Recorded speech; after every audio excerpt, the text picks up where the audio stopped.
High Level is a full CRM and marketing platform, and I've used some of the best in the SaaS industry.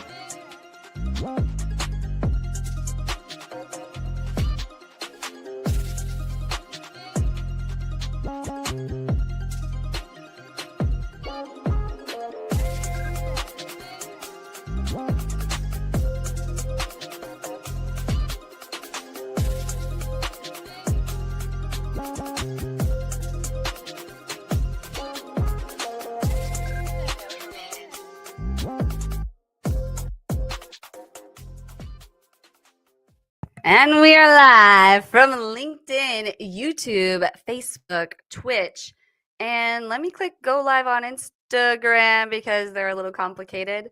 But it's Revening's Wednesday, Revenue Party people. We've got some hot topics and hot guests planned for you. And we're going to be talking a little bit about AI mixed in with everything. So I've got a new camera angle. Let me know what you think. Also, let us know where you're tuning in, because we can't see the numbers from LinkedIn here in StreamYard. So if you're there on LinkedIn, say hi. Let us know what you're up to today, where you're tuning in on, what industry you're in. Hi, AP. You're on your phone at the airport in the terminal. That's right. You're going to a trade show. Good luck. Or wait, you're going to St. Louis. Can't remember what you're doing in St. Louis. Then you're going to Indy, I remember. And then you're going to a trade show. But anyway, I digress. Happy to have you here, AP. Let's get into some hot topics so we don't waste your time. So first of all, you all know I am working really hard to delegate, and I'm not producing this show, actually. Layla's producing this show, and she's in the background, and she's going to be producing shows for us next week, because little by little, trying to delegate, different video, all that is like delegated. The only thing that I need to delegate now is live streaming and getting someone to show up to produce the live streams for myself and for my clients. So next week I'm going on vacation, and I'm excited to say Layla will be producing some shows for our clients. So thank you, Layla, for all of your help. And Cherry Assistant. Layla is with Cherry Assistant. So I couldn't do what I do with Reventing without Cherry Assistant. Cherry Assistant helps me find people with the right skills, the right timelines, all the right things that I need when I need them. So right now they're trying to find me someone to help with app.reventing.com, aka high level white labeled, because I just have a backlog of landing pages we need to make. People want their lead magnets, and we're here to deliver some fancy lead magnets for you. But I just need to get some more help because I'm going to Florida with my family next week, and it's going to be great. This is a really good time for Reventing, but I have had a lot of luck delegating with Cherry Assistant. Big thanks to Cherry Assistant for being a partner of Wednesday, sponsoring Wednesday. I couldn't be more proud to work with them. DJ Kim, the founder of Cherry Assistant, he's just like he's also an official advisor, like literally has equity in my company. He has helped me so much in terms of figuring out how to scale Reventing. So you don't have to work that closely. Like, before they even opened Cherry Assistant, I was working with them with their previous company. They sponsored Wednesday. And when they got acquired, they thanked Wednesday for helping them get their first 100 users. So that was Dataghost. Now it's Cherry Assistant, and just having an excellent experience. I think you could have an excellent experience too if you are looking for virtual assistants around the world who can work with you in a way that is natural to you. It's not like working with someone on the other side of the world. Like I've had an excellent experience. And yeah, let me know if you have any questions. Scan the QR code or email me at jessie@reventing.com, and I can send you my affiliate link to work with Cherry Assistant, and then also High Level. So Cherry Assistant, like I said, is helping me find a high level expert, because part of what we do is we white label High Level. And then, so I've got app.reventing.com. And so I've got my marketing and CRM solution, which is what High Level is. And then we have accounts for all of our clients. Then we can get in, build their automations, build their landing pages, but also we're High Level affiliates. So we help other people get signed up with High Level. And I would love to help you. So if you want to try 30 days free with High Level, use this QR code And or if you're listening on podcast, just go to reviting.com/high level and get 30 days. If you email me at jesse@reviting.com, I will get you into a couple free days of my coaching program because it's to my advantage to make sure that you understand high level and that it works for you, because then you'll keep paying. And I get a 40% cut every month that you renew when you sign up on my affiliate link. But with that, I digress. Let's bring in our amazing guests. We are going to be talking about marketing, AI, affiliate marketing, and so much more. We love quality advisors. Yes, AP. But welcome to the show to Robin Emiliani and Kim Murray. Thank you so much for being here. It's a pleasure to be here. Jesse, I want whatever you're having. Like, this energy is palpable. I want some of that, whatever that is. Decaf coffee. I don't know. I did karaoke last night. Oh, you did? Okay. Actually, that's part of the reason I got rid of whiskey and Whiskey Wednesday is 2 years ago I stopped drinking. So I'm like, it just doesn't feel in alignment anymore, for multiple reasons. But anyway, I digress. Love it. Yes, got to keep the energy high when you're running a business, which I know both of you know a lot about. And we want to learn more about you. So in good old-fashioned Wednesday style, we want to pull up our 2-minute clock and ask you to tell us your full life story from birth to what brought you to now and all the things in between on LinkedIn, because we can look you up on LinkedIn and see your resume. But like, what makes you a real human? What's your real story? So Kim, could you kick us off? Sure. Thanks for having me here today. I really appreciate it. My name is Kim Murray, and I'm the founder of Virality Boost. I was born in Korea, but I've lived in Florida for most of my life. I live in Orlando, Florida. I have a beautiful daughter, Madison Murray, and a wonderful husband.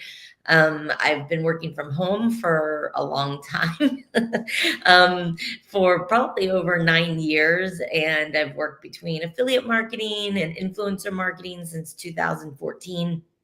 It's something that I'm really, really passionate about. So when somebody's like, hey, tell me about yourself, that usually is what comes up is my work. But with that being said, I also love doing Kundalini yoga. I do that almost every day. I do lots of resistance training. I have a different diet every week. So it really depends on the week that I'm having. But at the end of the day, I just have a good time and I really enjoy working. I'm having so much fun figuring out AI. Anthropic is my go-to. Claude's my best friend. Not say my other best friends, but my new best friend. And we've had a lot of success together, actually. So just excited to kick down doors and, figure out new ways as the digital environment is changing so rapidly. I personally find it extremely exciting.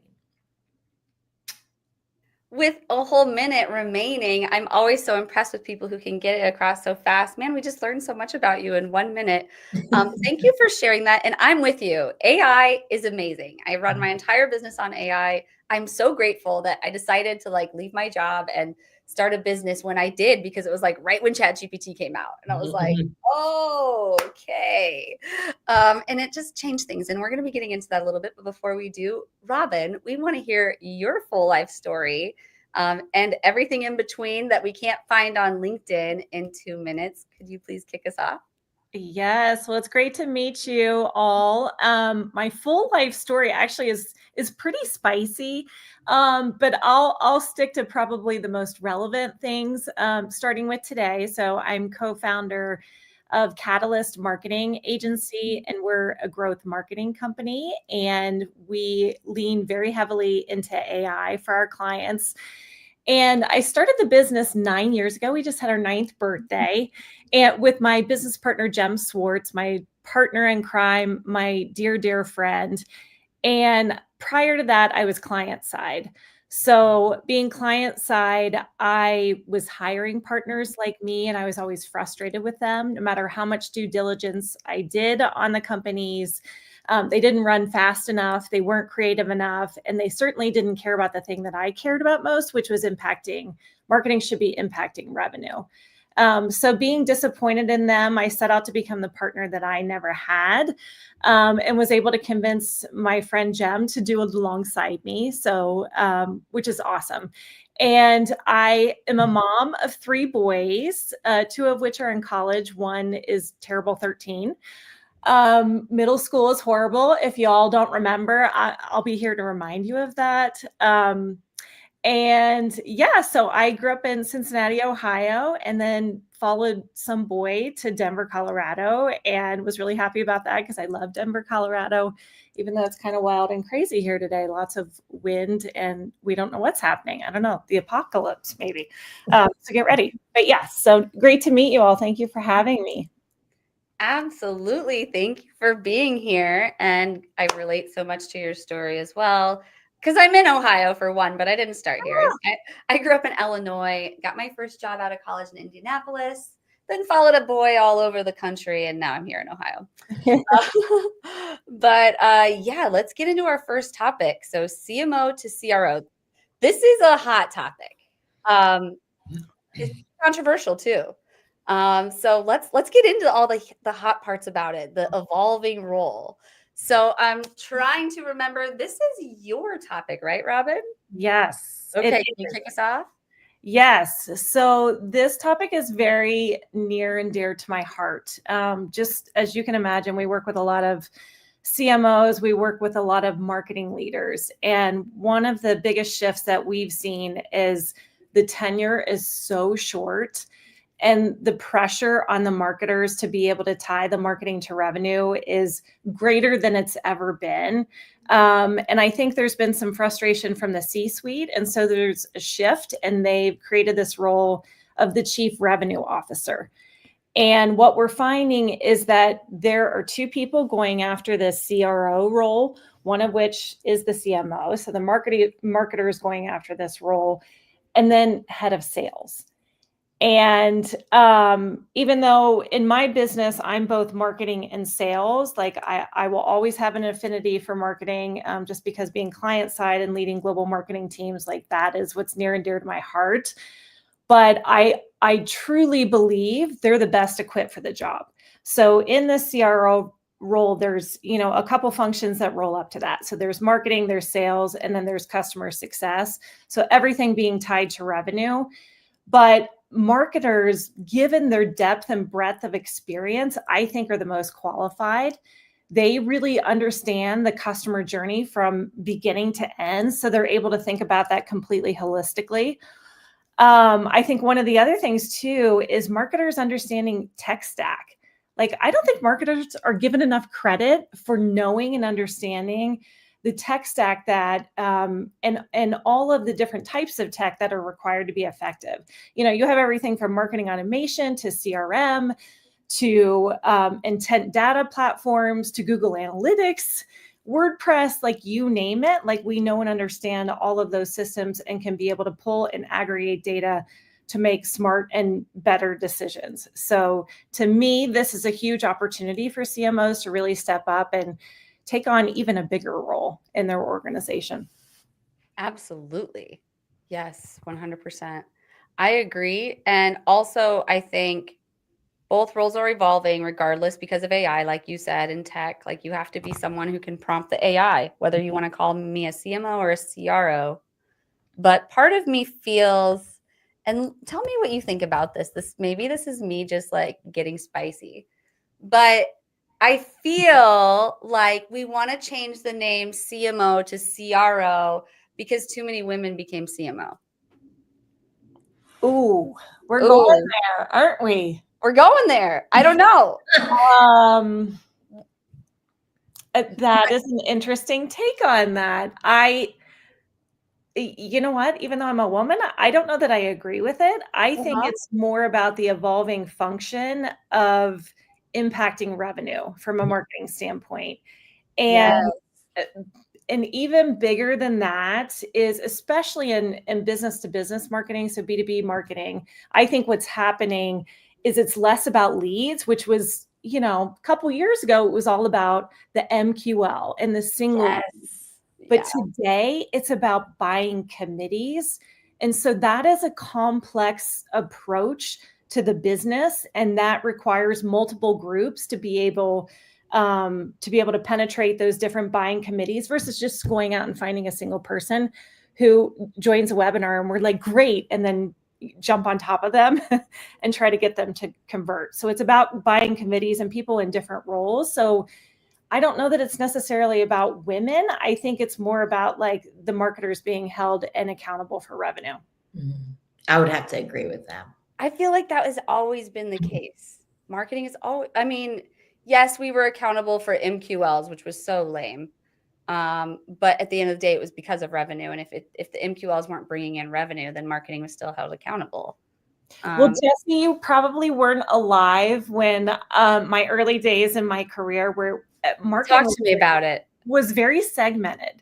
So there were marketing brand experts that sat in that space, and those people traditionally were not held accountable for revenue. But those are the initiators of the customer buying cycle, are the brand people, but those people did not have a number. They did not have a KPI, and their bonus sure wasn't tied to revenue. But the demand gen marketers absolutely were. So it was bifurcated back then, and now it's come together, and everyone is expected to be drawing the line to the impact of the business. But do you think with the rise of AI, we need more of that brand and that human touch? Oh, for sure. Oh, sister, you're scratching a surface. Yes. And I think one of the coolest things, and we'll talk more about this later when we lean into AI, is the evolution of something like SEO.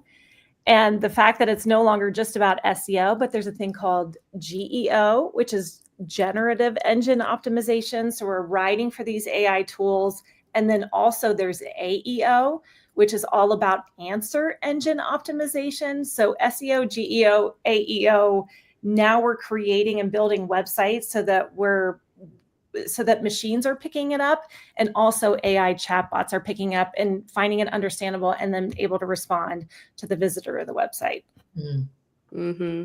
Yeah, definitely. Such an interesting topic. Kim, I would love to hear your take on all of this CMO to CRO discussion. Yeah, I think it's very interesting. My background started in affiliate marketing, and it's always been performance driven. There's been key challenges, and I had an agency, also have worked with agencies. The challenge from a performance marketing perspective from a CMO and CRO is that they would charge the agency with accountability for driving the revenue, but the brand or the CMO or digital director would end up making all the budgeting decisions. I think that it has been a major kind of like gap in between working with effectively with an agency.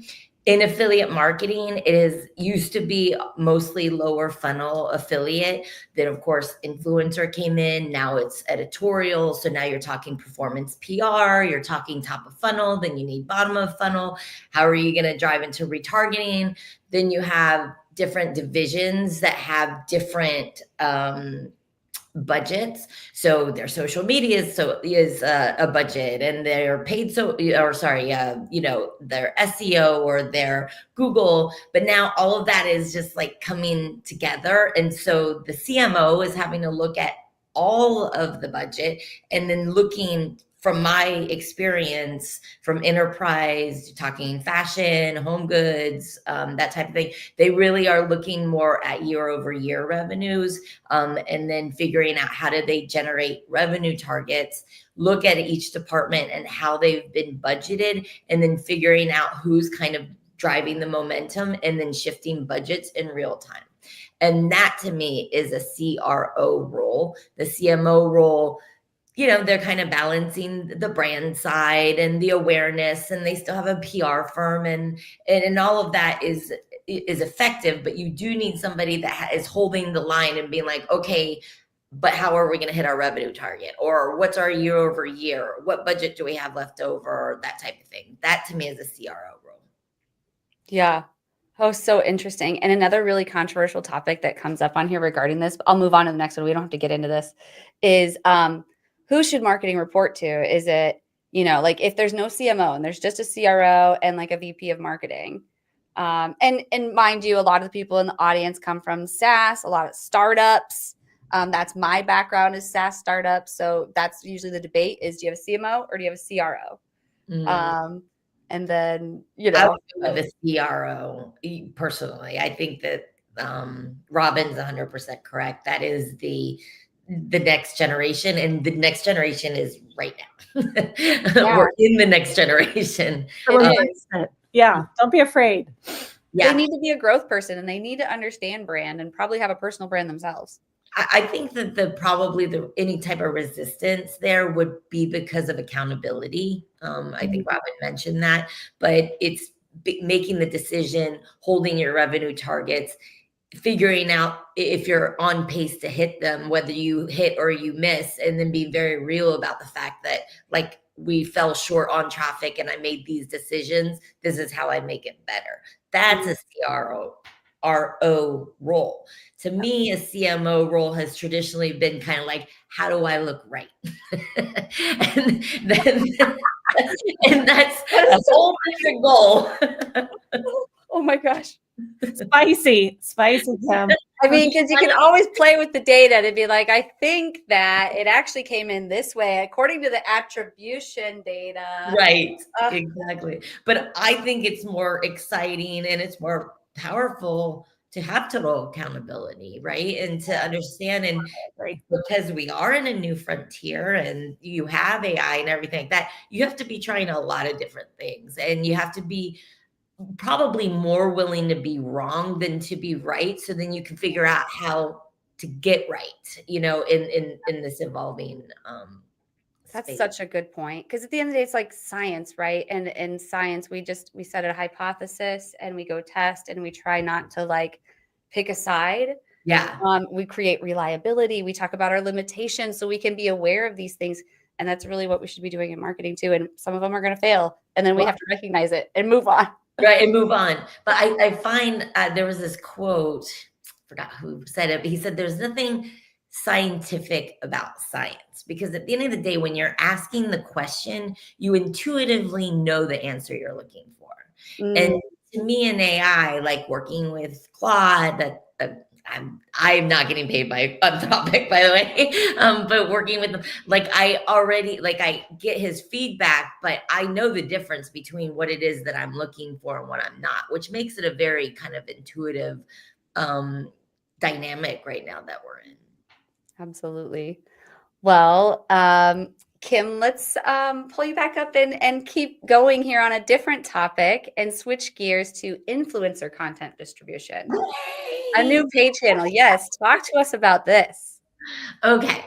So I have been doing influencer marketing since 2014, and I have managed over 76 affiliate programs, from very large enterprise global fashion brands to emerging brands. Early on, a lot of the brands would say, hey, like, yeah, I don't really want to keep doing deals and offers. Like, how are you going to get new clients?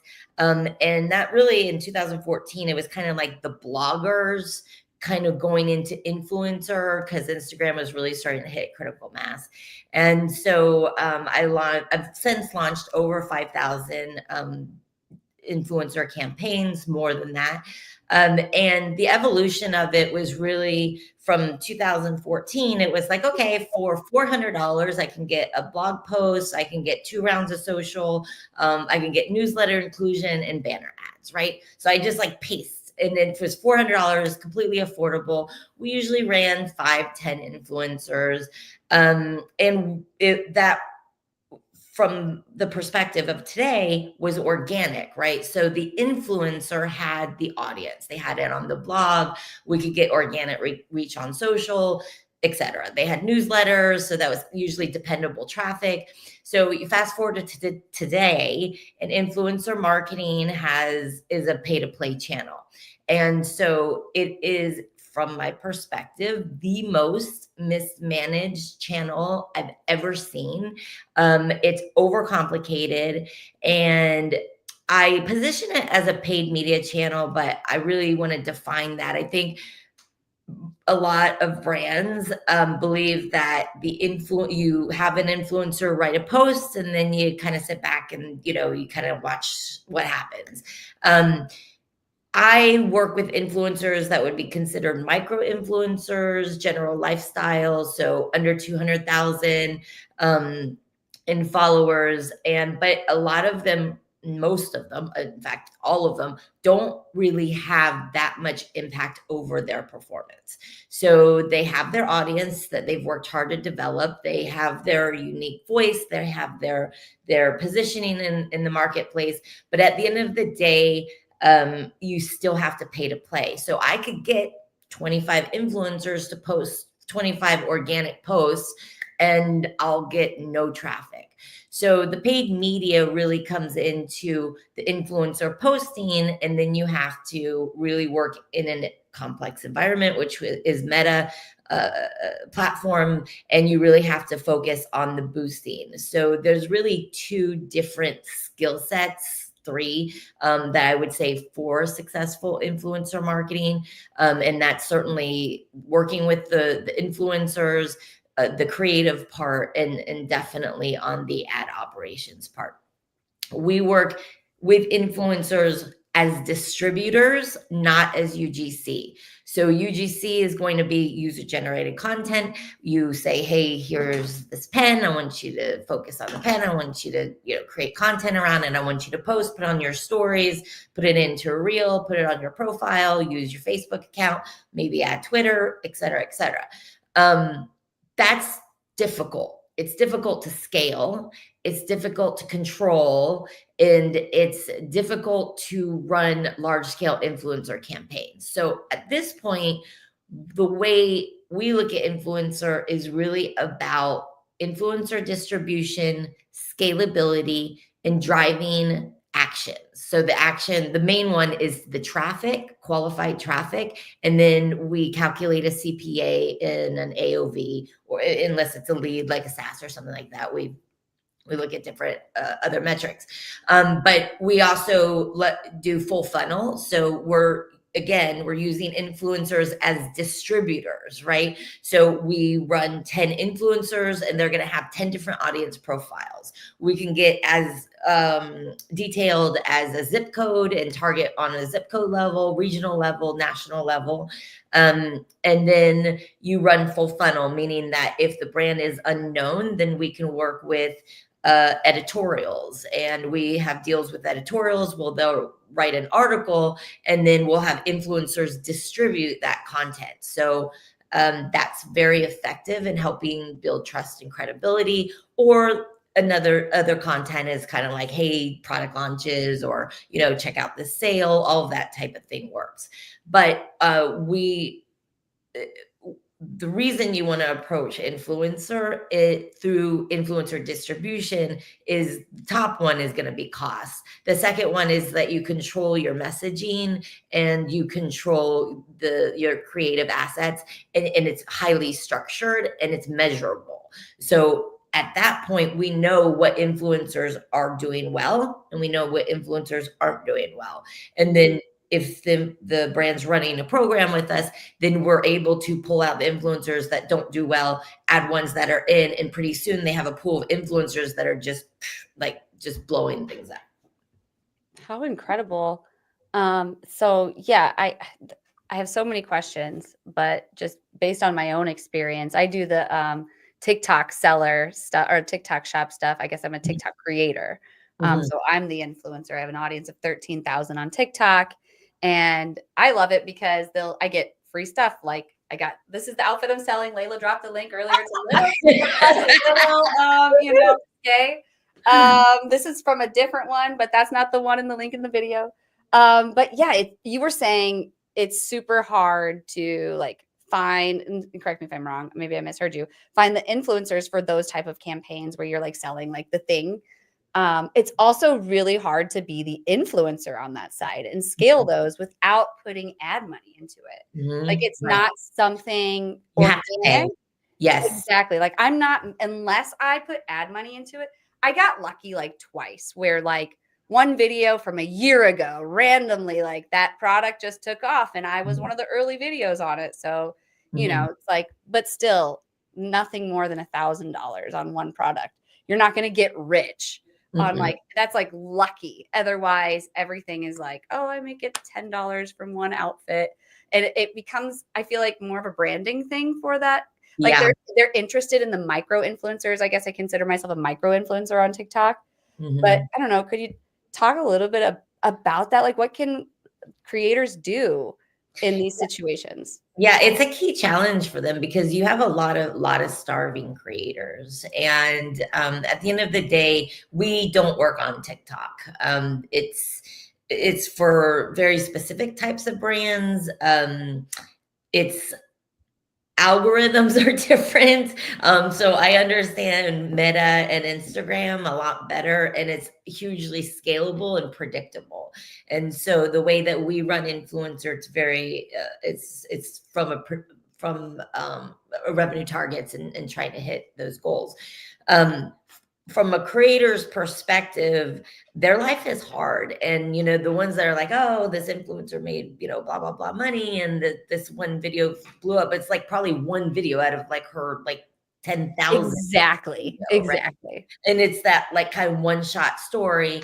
There are influencers but you know, then you're talking about more celebrity influencers, sports influencers, you know, there's all sorts of different level of influencers. What we approach is the really everyday influencers, and what we're trying to solve for is it's harder and harder to get traffic, and it's harder and harder to get quality traffic, right? So those are the ones that we're really going after. But hey, I mean, I think they do it for fun on TikTok because they do get a lot of free stuff. The free stuff. That's why I like it. Yeah, and they have to, well, the brand has to pay.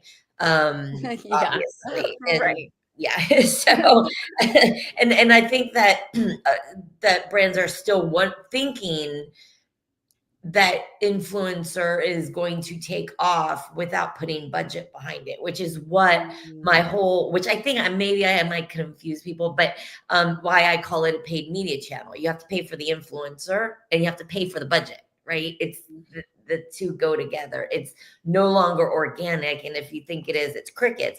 Also, a lot of brands just go for one or two influencers. They're running 3 influencer campaigns, which is understandable when they're being charged $1,000, $5,000 per post, you know. Wow. And then the influencer puts a lot of effort and a lot of their heart into the creative and the content and all of that. But that's a different goal than driving performance. Yeah. And so, yes, it's beautiful, but then now you have to make it scalable. So and there's many different ways of doing that. Not, you know, I mean, trust me, we have multiple ways of doing it. But really, at the end of the day, you want to run 10 influencers. We've run 50 influencer campaigns. We're trying to trigger an algorithm on Meta because it's sophisticated. And you're finding audience signals. So within 50 influencers, you would think for an outdoor company, like the Top Hiker and you know, the camping family did well, but they really didn't. You know what I'm saying? Like it was really more of like lifestyle, everyday parents that are trying to just go on summer vacation type thing. Yeah. So virality is extremely important when it comes to it. And you have to test influencers, and you just have to keep testing and keep going. Test. It's always such an interesting thing to hear, like the pricing, different influencers I hear or talk to, like pricing per post. I used to do content per post on LinkedIn, and then I'm like, this is not even worth it. I look like a walking billboard. But I digress because this has been a really great topic. Robin, I'm curious, have you worked with influencers? You know, we have, but more from a B2B standpoint, which I'd like to say I feel like are the OGs of influencer marketing because we call it thought leadership. And so pimping out subject matter experts from the B2B side of things, I like to, I'm going to go ahead and say we're going to take credit for that. Um, yeah, I mean, I think it's evolving in the B2B community as well. But yeah, I mean, Kim, you're certainly the expert on this. Super cool to see. But from a B2B standpoint, it's not just about gobs of content, but the quality of the content that we're pushing No. on their Yeah, behalf. that's for sure. And I mean, I think it depends on what you're selling, right? So are you selling like something to a solopreneur, which is going to be like 1 out of 3 people? Now it's going to become 2 out of 3. So, I mean, there's a lot of B2B, I guess you could say, but just depends on kind of like what type of influencer we would choose based on what type of price point, or what's the, are we trying to capture a lead, or are we trying to capture a lead to sale? And then are we going to get measured on the lead to sale ratio, or the CAC, that type of thing. Mm-hmm. That makes perfect sense. Yes, good stuff. Audience, we'd love to hear from you on influencer stuff. Do you like influencer content? Do you not like influencer? Can you tell? I mean, I know that people are supposed to be like labeling things to some degree, but I digress because we have a really important message from Cherry Assistant. So we'll be right back. This is Mike, also known as Clean with Mike on Twitter. Mike hired a virtual assistant from Cherry Assistant about 2 years ago. Now he has a $50K per month business, fully managed by a remote operator in South Africa. His VA from South Africa does the following: closing inbound leads on the phone, Yelp and Google and Facebook, manages his CRM and Go High Level, deals with rescheduling, cancellations, any issues, hires and manages the cleaners, and sends them daily reports and updates. Mike has a fully cash flowing business managed by a remote operator for only $8 an hour. You can also hire a US equivalent worker in the Philippines, South Africa, Latin America for a fraction of the cost with Cherry Assistant. Be like Mike and grow your business with offshore staff. So Cherry Assistant does a lot of things. This is a menu of some of the stuff they have: lead generation, CRM management, prospecting assistant, sales presentation preparation, data entry and cleanup, customer support, project management and assistance, and so much more. If you're watching on live, just scan that QR code. Again, if you're on podcast, email me at jessie@revetting.com and I will get you my affiliate link to work with Cherry Assistant. I've had nothing but a great experience. But also, I want to tell the audience a little bit. I'm curious. Have either of you heard of High Level or worked with High Level at all? Mm-mm. No. I asked because it's a marketing agency platform. So it's like some of the big, I don't like to name the competitors, but you can probably imagine them. A lot of the B2B companies I used to work for would spend like $20,000, $30,000 a year on them, like CRM, marketing automation platforms that, you can build landing pages on and set up your emails and all your funnels. So High Level is basically that. And then when you sign up, like say for their entry level tier, it's $97 a month. And you get your CRM and marketing automation platform, which is what I did. It was my everything tool when I first started my business. I got High Level. And so I used it before I approached them about working with them because I loved it. And that's how I like to work with people. But I started off with them. I had my account, and then I got 2 accounts for 2 clients. So then when I made an offer to someone like, hey, we can do social media posting for you, then we'd not only come in with like a social media scheduler that I can like white label and call my own, app.revetting.com, but then also it has CRM, because they didn't have that. It was a consultant. They had some other things they needed. And then another client that I was using the same thing. Now I have like over 10 clients in my app.revetting.com, and we do full service. Like we've got a support team who are helping people build. Then we've got services where we'll just build for you. So it's like, I didn't build the technology, but I use the technology for my business. But then some people are just using High Level to use High Level for themselves. So that's my spiel on High Level. Definitely check it out. We've got a QR code we can throw up on the screen here. If you're listening on podcast, just go to revetting.com/high level and try out 30 days free. I want to definitely, we don't want to cover up anyone's face. So I'll change it there. We're still covering up faces. I guess I'm losing my touch here. Here we go. Yes, anyway, I digress on High Level. Let's get into our next hot topic, which is AI and marketing. My newsletter this morning was all about AI and marketing. There was a MarTech article about the shift in AI or shift in marketing due to AI. Like everything's changing. Search is changing. And also like certain things are ending, like the end of SDRs and like how in like sales marketing roles are going to evolve. And it's going to become that person who can write the best prompt as opposed to, you know, what we've seen in the past. But Robin, I'm really curious to hear where you take us on this topic, AI and marketing, exciting opportunities and challenges. Could you kick us off? Yes, I would love to. This is my absolute most favorite topic in the world, other than maybe March Madness, which is kicking off in one day. And I'll start it off with a story. So my partner, Jem, and I just recently got back from the AI conference called HumanX, which was last week in Las Vegas. And it was the first time they've ever done this conference. And so Jem and I were a little worried we were going to show up and it was going to be kind of like the Fire Festival, like it would not be legitimate and people wouldn't be there and it wouldn't be a thing. But when we left, both of us separately said it was the best conference we had both been to in our lifetime, which is such a huge statement given we've been to literally hundreds of conferences over the decades. And what was super interesting about HumanX was it was all walks of life. So there were developers, there were startup companies, there were very established enterprise companies like AWS and Google Cloud. There were investors and VCs, and the energy was palpable. Like it was the thirst for people to learn.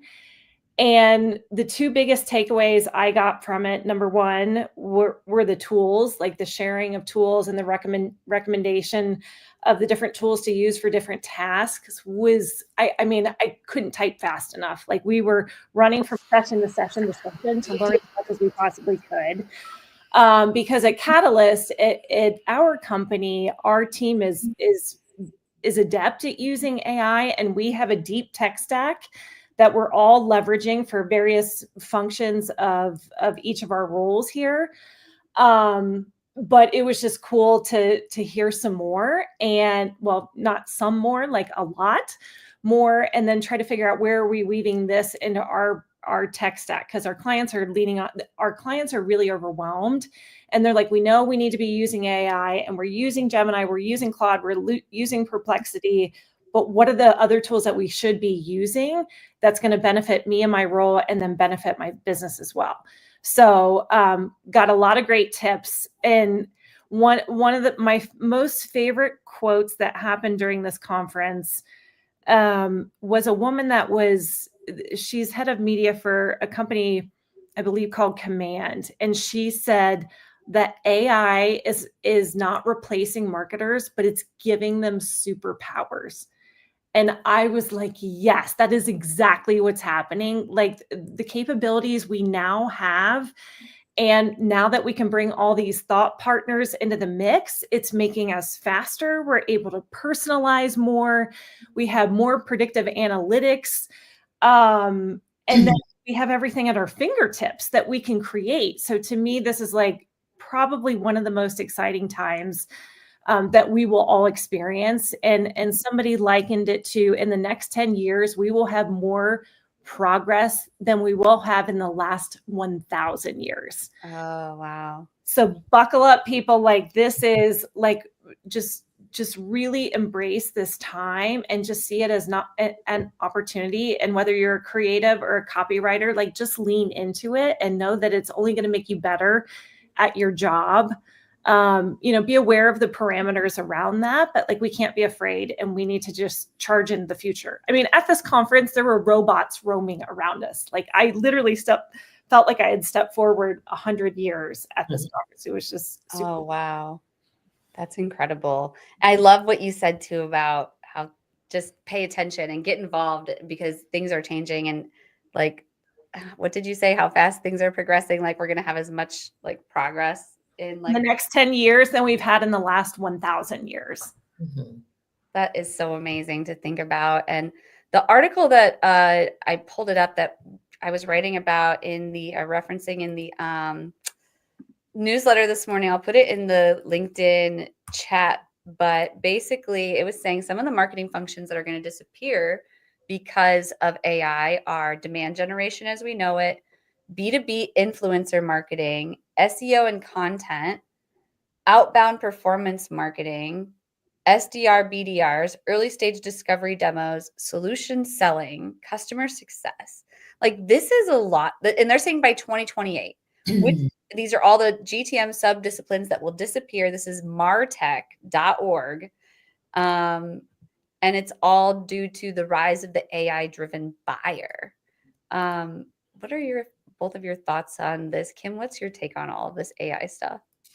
Well, I think it's an opportunity to be extremely innovative. I've been playing around with this calculator for affiliate marketing to help brands understand how to budget and then budget pacing. And it's kind of complicated, but it's not once you understand it. And then I thought, okay, well, I'm going to have to pay this developer like, I don't know, probably $5,000 or $6,000, $10,000 to do it. I tried to have Claude do it 4 months ago and it was struggling. I had it do it 2 days ago and it nailed it. And I mean, nailed it. Then it gave me an entire list on the implementation of it, like how I'm going to pull the data. Like it gave me the plan. So now when I talk to developers or I'm wanting to create something, I understand what I need rather than, having somebody put me into some kind of rabbit hole $50,000 later or, whatever the number is. I know the Anthropic's founder, he has a YouTube interview, and this was 3 months ago. And he said we're at 50% of hitting like 50% hitting the right amount or being right in their coding. And he said within 6 months or less, it's going to be 90% of being right in their coding. So now when you have an idea and you're like, hey, like, what if I were to create an app where every time my daughter eye rolls me, what a great mom I am. And then I have an app and I'm like, ding, ding, ding. It'd be hilarious. Oh my gosh. There's so many things that you can do. And I think that, as we all three sit here and talk about all of our disciplines, I mean, there's so many ways that we know that we can deliver even better for our clients, right? And so maybe some cost prohibitive, maybe like scalability and training people, like that's pretty much all gone. Now it's kind of like, what can't I do? And, so I think I'm equally as excited. Yeah, I agree. And it's challenging, I think, from like a marketing agency perspective too, because I think we're able to do things much more budget friendly than marketing agencies used to be able to do. And like companies recognize that. And they aren't willing to pay, I was a CMO for a while. I remember like the freaking price tags on some of these things, like getting a website back in the day, $20,000, like, basic websites. Like, okay, now AI can make a website for me in a couple minutes, and then we'll just edit it and it'll be better because we know our business better anyway. Yeah. That's a key challenge. I hired somebody to do something for me. He was charging me the full hourly rate and I replicated it in Claude. He did it within like 2 minutes, but he was charging me the full hourly rate. And I had this internal conflict, you know what I mean? Like, did I get value? I did because he answered a question because I didn't know how to ask it, I guess. But at the end of the day, my bill really should have been a third of what it was. Which is like for, just so you know, for our influencer campaigns, we don't charge for creatives and copy because of exactly what we're talking about, right? That's not really the value that that we're delivering. It's valuable from the perspective that we give it, but it takes like hardly any time. There is a cost to it, but at the end of the day, I'm not like, okay, well, it's $5,000 just for the design. You know what I mean? And it takes us like, I don't know, 30 minutes or something. Yeah, definitely. Such an interesting topic. Well, we only have 9 minutes left. I want to make sure we get to our last topic of affiliate marketing. Oh, affiliate marketing. So, Kim, I think this is your topic would you like to kick us off on it? Sure. Affiliate marketing, from my experience, like I said, I've managed 76 different affiliate programs. It's been with a lot of global brands, enterprise, mostly B2C companies, into emerging. And the success in affiliate marketing is always been about momentum, right? So getting top placements on homepage of Capital One Shopping and getting newsletters and kind of like running this formula each month. But then, of course, editorials came in. So, they work on a flat fee plus commission. Then you had, you still have lower funnel. Then you have buy now, pay laters. Like it's the entire shopping journey is within affiliate marketing. So what became a key challenge from a client's perspective was how do they properly budget for affiliate, because you're working on a commission perspective, and then how do they pace their budget, and then how do they build predictable year-over-year revenue targets, and then how do they now get traffic, because a lot of affiliate was mostly getting traffic through Google, which is usually mid funnel. So now they've got editorial, influencer, deal, cashback, loyalty, that type of thing.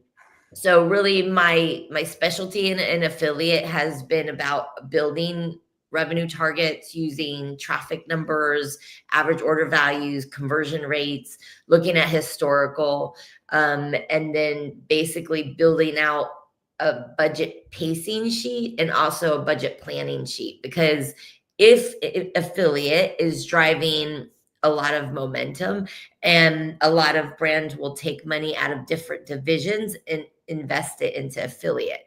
But in order to play an affiliate game, it's not commission only. It is definitely it's a paid channel, right? So you have to have a flat fee budget in order to help you drive the traffic. And you also have to have a commission level in order for a brand to properly digest those metrics. They have to plan for what their year-over-year target is, then back into their budget, and then convert that into what it would look like as a cost per sale, a CPC, a percentage of revenue, that type of thing. And then they build out these budgeting sheets. So then on the daily and weekly, they see how they're pacing towards their goal.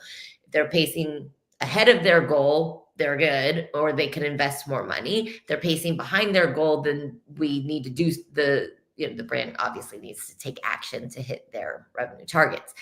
This is really where influencer comes in, because influencer comes in quickly with the paid part I was talking to you about, comes in quickly to help close the gap, right? So we could have 10,000 in traffic in 3 days if we, it just depends on budget, like however much budget you have.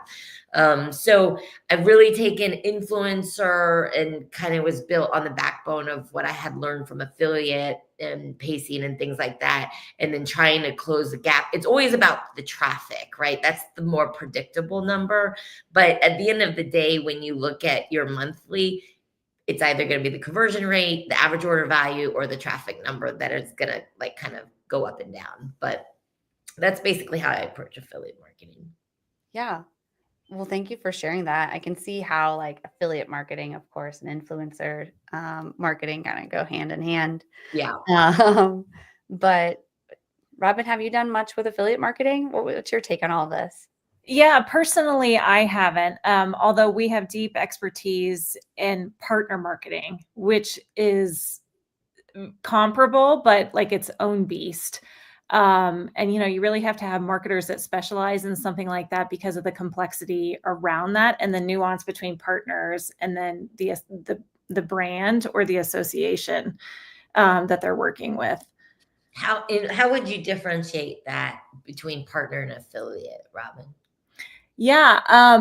It's another revenue stream for the company to sell through partners, which is, like I said, complex because it's, every partner is unique and has a specific offering that they're pushing out to to their consumers, to their prospects, to their buyers.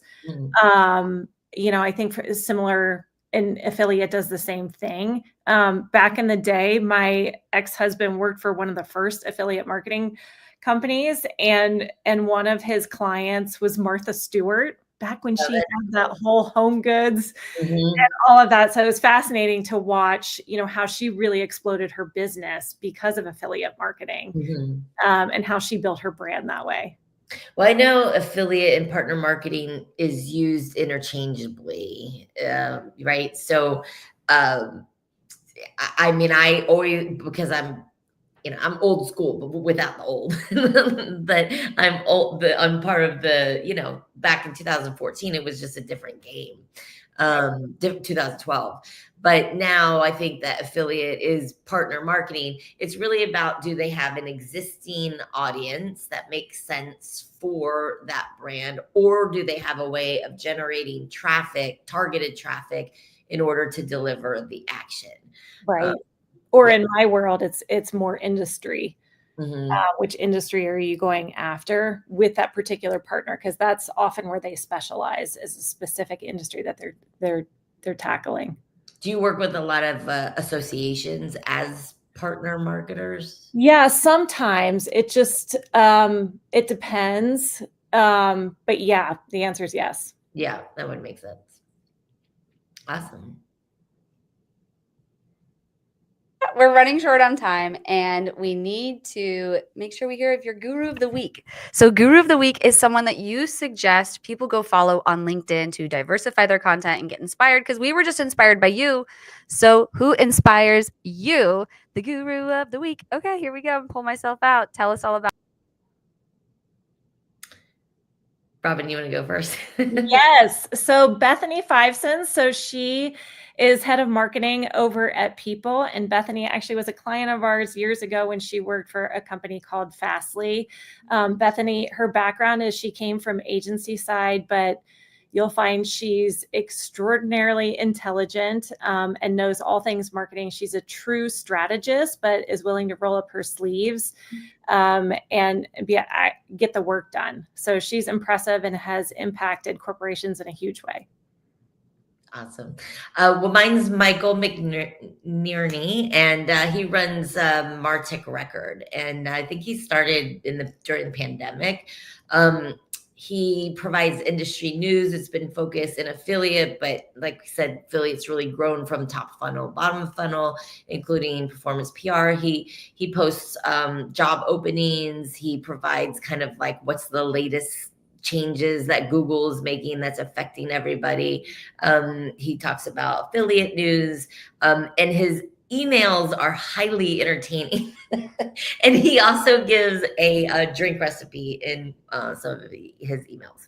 So more importantly, yes. that. How cool is that? Well, we had a really great comment from DJ Kim. He's with Cherry Assistant. I was talking about him earlier. He says, sounds like we need to chat with Kim. We've been driving the majority of Cherry Assistant revenue with affiliates, but could be optimized. Every company, B2B or B2C, needs a good affiliate system. Question for Kim. What's the best way software to manage an affiliate program? What's the best way /software? So there's two parts of management. There's going to be the setting up the revenue target, and then your budgets, and then how much traffic in order to reach the goals. And then the second part is going to be the execution. And then, obviously bringing in influencer, because I have to plug that in because it's just the best way to really target. But I think that I would definitely start with the year-over-year goals that you're trying to run, how much flat fees, what your percentage payouts are, and then what your targets are going to be. And then you kind of back into what your execution is. Then you look at your daily, results in traffic and revenue or signups. And then you find the affiliates that are going to be best. And then you just start running placements. I mean, I think that you should be running 10 to 20 top placements every single month. Like, you can't miss it, because if we're driving demand, let's say from Instagram and Facebook, they're going into all of these different shopping journeys, right? So you want to be at everywhere that user is going to be. Oh, such a great question, DJ, and thank you for answering it. But I know we have to go, and maybe DJ and Kim, you guys can follow up post show, because could we just give you both a quick second to let the viewers know how they could reach out to you if they wanted to work with you after the show? Go ahead, Kim. Oh no, I accidentally you got muted. Oh. So let's start that over. Go ahead, Kim.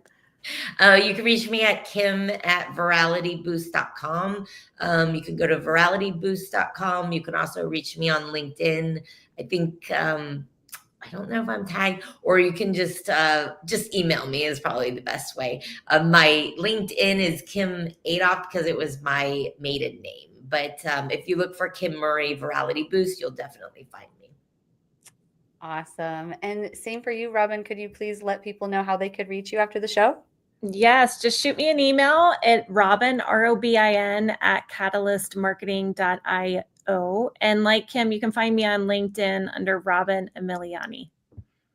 Thank you both so much for your time. I know we're 3 minutes over and we could probably talk for another hour, but this has been a really awesome episode. Thank you everyone for tuning in. Until next week, when we bring on some more amazing guests, we got Robert Wise and Justin Lund next week. But thank you, Robin and Kim. This has been a really great episode. I'm going to go ahead and close us out with our video. Bye, everyone.